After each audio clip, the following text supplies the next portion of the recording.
Friends, JICA with Alka में आपका स्वागत है। कैसे हैं आप? तो आज हम ऐसी रेसिपी बनाने जा रहे हैं जिसका नाम है खोया मटर। जी हाँ, हमारे घरों में बहुत ही कम ये सब्जी बनाई जाती है, पर ये इतनी आसान होती है। कुछ इंग्रेडिएंट्स होते हैं जो हमारे घर में हमेशा मौजूद रहते हैं, बस एक दो चीज़ होती है, जैसे खोया हुआ। तो हमारे घर में तो अधिकतर ये होता था कि जब कोई हलवा बनाते थे सर्दियों में, गाजर का हलवा, तो हम उसमें से मम्मी को बोला करते थे हमेशा, थोड़ा-सा ना मावा निकाल के रख दो हमारे लिए, इसमें से खोए मटर की सब्ज़ी बनाना या खोया पनीर की सब्ज़ी बनाना।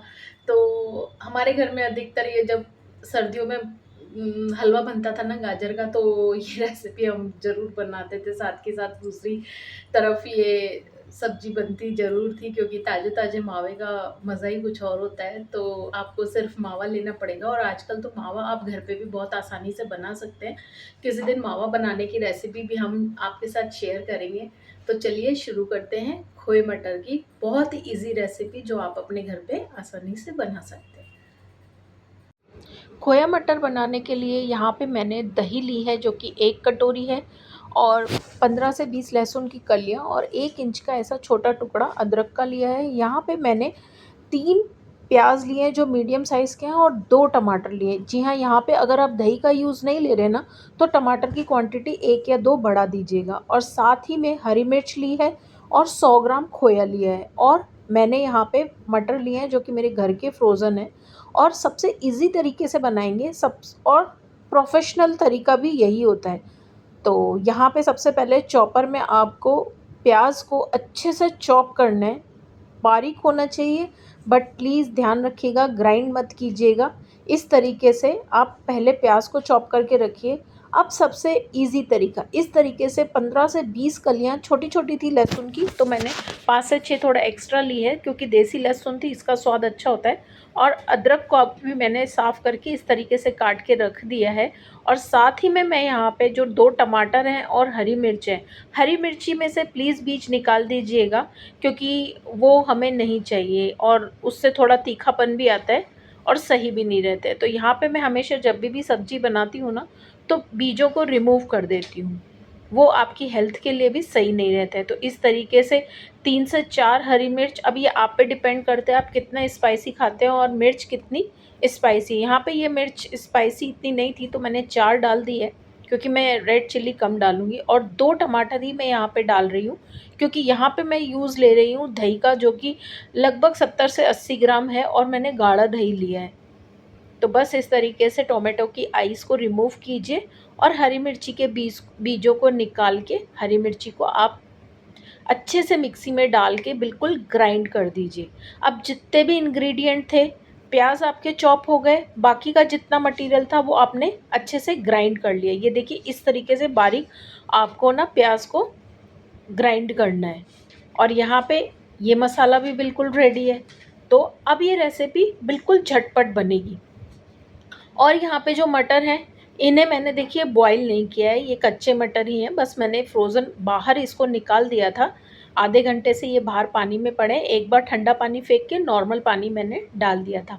अब कढ़ाई में थोड़ा अच्छे से ऑयल डालिएगा, 1 करछी, उसमें 5 से 6 काली मिर्ची डालिए, 2 से 3 लौंग, और छोटा-सा टुकड़ा दालचीनी का। और हरी इलायची को ना, छोटी वाली जो आती है, उसे मैंने इस तरीके से सिर्फ़ उसका मुँह ओपन किया है, उसे पूरी तरीके से ना क्रश किया है ना कुछ, और ऑयल में डाल दिया है। अब जैसे ही इनका ऑयल थोड़ा इन्फ्यूज़ होता है मेरे ऑयल में, तो यहाँ पे जितने भी चॉप किए हुए प्याज थे, जो कि 3 थे मीडियम साइज़ के, वो मैं कढ़ाई में डाल के इसे अच्छे से पिंक करूँगी। तो आपको इसे अच्छे से पिंक करना है, इसका पूरा पानी रिलीज़ हो जाना चाहिए। अब अगर यहाँ पे आपको फ़ास्ट जाना है, तो आप क्या कर दीजिए ना, इसी पोज़ीशन पे यहाँ पे आप आधा टीस्पून या 1 टीस्पून आप यहाँ पे नमक डाल दीजिए। तो उससे क्या होगा ना, जितने प्याज़ है के अंदर जितना भी वाटर कंटेन होगा ना, वो सब रिलीज़ कर देगा प्याज, और फटाफट से आपका प्याज ब्राउन के प्रोसेस पे पहुंच जाएगा। तो इस तरीके से मैंने थोड़ा झटपट करके प्याज को पिंक कर लिया है। तो देखिए, इस तरीके से प्याज थोड़ा सा पिंक से ज़्यादा ही आपको करना है। और इसके बाद आपको ड्राई मसाले डालने हैं। अब देखिए, ड्राई मसाले भी ना सिंपल से हैं, हल्दी, धनिया, लाल मिर्च और नमक। अगर आपने पहले नमक नहीं डाला है तो थोड़ा-सा यहाँ पे आप नमक डाल दीजिएगा, और अगर आपने पहले डाला है तो यहाँ पे थोड़ा हाथ सँभाल के डालिएगा, क्योंकि मसाला बहुत ज़्यादा हो जाएगा मसाले में नमक। अब जितने भी प्या आपके मसाले थे जो आपने ग्राइंड किए थे, टमाटर, मिर्ची, अदरक, लहसुन, वो सब जो आपने ग्राइंड करके रखा वो भी यहाँ पे डाल दीजिए। थोड़े से सूखे मसाले मिक्स होने के बाद, भुनने के बाद में, तो अब हम इसे ना, जैसे ही हमने ये मसाला डाला है ना, आपको वेट नहीं करना है, उसे भूनना नहीं है।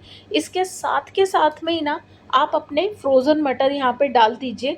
और अगर आप सीज़न में ये बना रहे हैं खोया मटर, तो कच्चे मटर भी आप डालेंगे ना, कोई बॉयल करने की नीड नहीं है। आप यहीं पे जैसे ही आपने टमाटर का मसाला डाला है, वैसे ही आपको यहाँ पे मटर डाल देने हैं। और अब इसे ना आपको अच्छे से भूनना है। गैस की फ्लेम तेज़ होगी और अच्छे से आपको भूनना है, ताकि जितना भी वाटर है ना वो इवेपोरेट हो जाए और मसाला अच्छे से भुन जाए, और मटर के अंदर ना सारे मसालों का हमारा फ्लेवर आ जाए। मटर ऐसा नहीं लगना चाहिए कि आप जब मुँह में डाल रहे हैं तो बिल्कुल ना उसमें मसाले का टेस्ट ही नहीं आ रहा, वो एकदम फ़ीका-फ़ीका सा लग रहा है, नहीं। आपको यहाँ पे अच्छे से भूनना है, थोड़ी देर इसको ढक्कन लगा दीजिए, 5 से 7 मिनट, ताकि मटर आपका सिज जाए। उसके बाद तेज़ फ्लेम पे इसे ओपन करके अच्छे से भूनिए, और देखिए इस तरीके से ना ये भुन जाना चाहिए। अब आपको याद होगा कि हमारे पास दही और सिर्फ़ खोया बचा था, तो यहाँ पे 100 ग्राम खोया था मेरा, वो मैंने यहाँ पे डाल दिया है, और इसके साथ ही साथ में मैं यहाँ पे दही भी डाल दूँगी। आपको वेट नहीं करना है, थोड़ा-सा आप खोए को, अगर आपका मार्केट का है पैक्ड, प्लीज़ खोया पैक्ड वाला लीजिएगा, अमूल का ले लीजिए या कोई अच्छे ब्रांड का ले लीजिएगा, पर ओपन बिल्कुल भी मत लीजिएगा, आजकल कुछ भरोसा नहीं है।